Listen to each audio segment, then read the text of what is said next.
Bonjour et bienvenue chez Repatchit.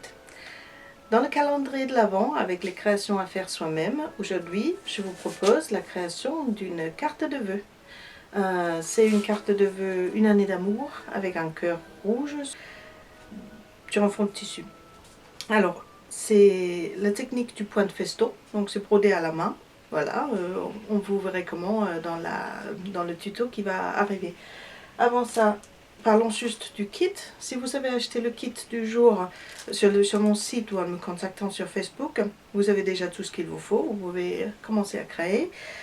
Juste un commentaire parce que pour la création du jour, j'ai mis 3 différents choix pour le tissu du fond. C'est toujours bien d'avoir un peu de choix, je trouve. Il y a aussi voilà, les autres fournitures qui sont listées dans un instant sur l'écran. Donc pour les tissus, c'est des tissus d'ameublement. Je récupère ça auprès des tapissiers garnisseurs dans des anciens catalogues. Vous savez, quand les fabricants de tissus ils changent leur collection, les tapissiers ne peuvent plus montrer les anciens catalogues. Du coup, parfois, moi, j'en récupère et je les recycle d'une façon ou d'autre, comme aujourd'hui, dans des cartes de vœux. Alors, c'est des tissus voilà, qui n'ont jamais servi, mais qui vont maintenant servir pour des cartes de vœux.